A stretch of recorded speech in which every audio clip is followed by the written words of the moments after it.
I want to make the transition to Something Is Killing the Children. Yeah. And talk to me about, sort of Erica and sort of the, I'll be this guy. Where did the idea come from?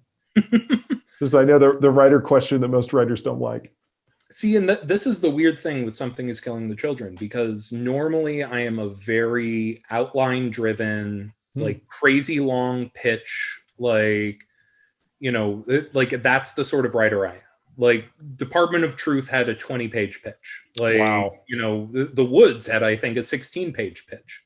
Like my ideas I ramble, like both on Zoom and and in Word documents. Yep. And it was something that I wanted to lay out.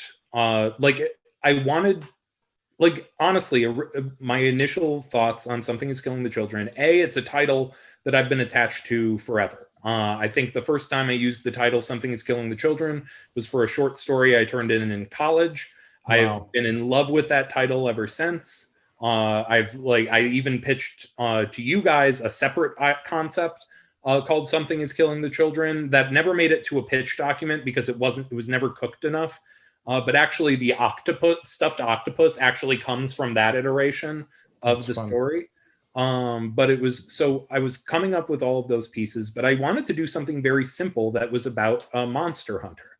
And I saw this character in my head who is just this small blonde woman in her 20s who just had deep rings under her eyes, who looked like she was exhausted and beaten down by the world, who arrives on a Greyhound bus in a small town, and she gets off that bus and she is going to fight and kill a monster using her wits and whatever materials she can get her hands on.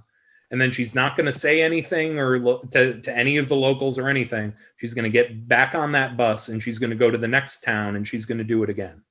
And again and again and again. And part of the idea was that kind of relentlessness. And that was something that really drove me to the character, because I think that there's something in that is essentially the millennial experience where. Ooh, interesting. Tell me more.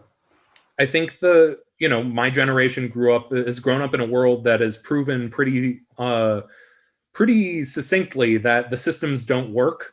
But even though the systems don't work, we still have to keep living and we have to still keep functioning, and you still have to try to do good, even in a society that doesn't reward it or value it.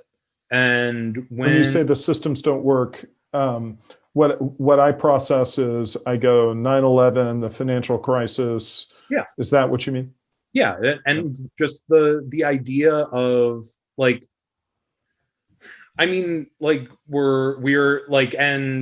school debt and all of these different things that are pressures that means it is harder for our generation. Our generation has no accumulated wealth, even though now we are entering our mid 30s and trying to start families and stuff. And so they're Erica. And that's Erica, and Erica is still trying to make her way in this world. So there's that essence that isn't up front and center, but I think is core to who she is. But I had that picture, and I had the idea. It's and in my head it was in one issue she's gonna fight a werewolf in Minnesota, and one issue she's gonna fight a dragon in Alabama. That was the sort of thing that was in my head. And I had these rough ideas that she works for a monster hunting order that we were never going to see or really understand. We were just going to she was going to call them on her flip phone, and we don't really know, much more than that. And then a few things started coming together.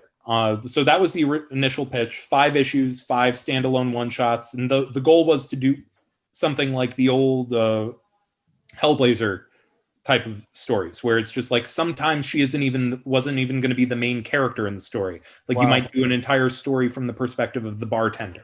at a bar, and then it's just like people coming in telling stories about her and doing a kind of Rashomon. Like it was me like kind of letting loose and doing a bunch of shit that I wouldn't be allowed to do with DC. That would just be me unwinding.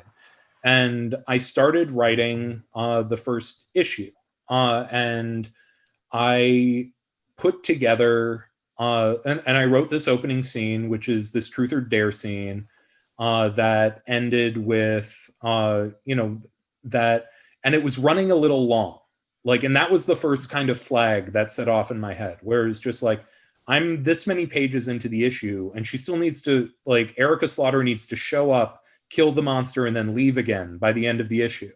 And it's just like, and I started realizing, okay, maybe the whole first 5 issues takes place all in one town, and that sets the stage. And so I start expanding the story, but I was expanding the story with no plan, no roadmap, absolutely no idea where the story was going. Just very unlike you. Very unlike me. But I just sort of followed my gut, and I was feeling it. And then I started feeling it even more when Werther Dell'Edera turned in the first designs for Erica. And that was the first time that I really I think I felt the book when I saw that art.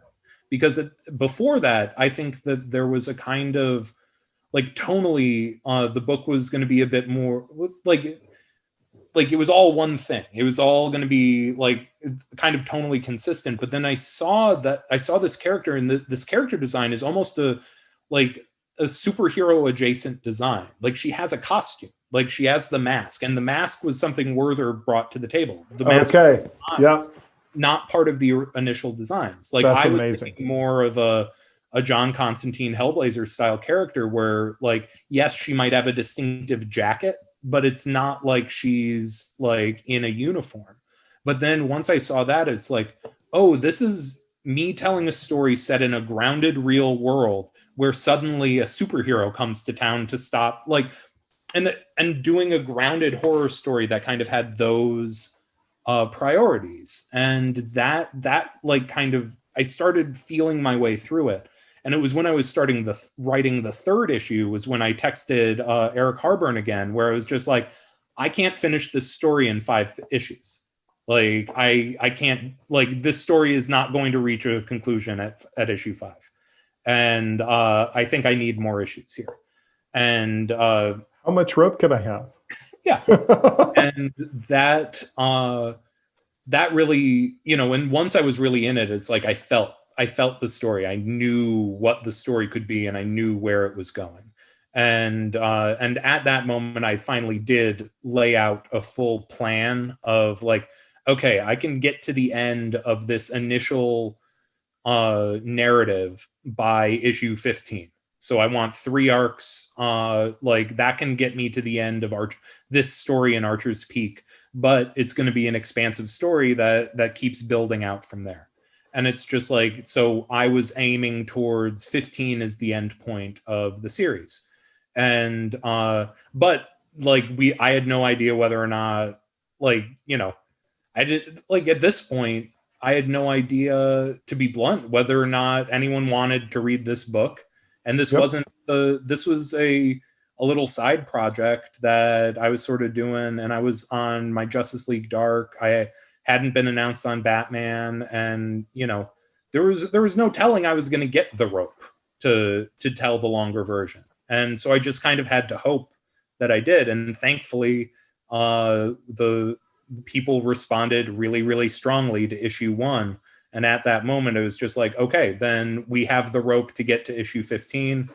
And then beyond, and then, like, as it continued to grow in success, now I think we're like, there isn't an end point, like, and that is very exciting to me. Yeah, it is. The scope, I think, is tremendous.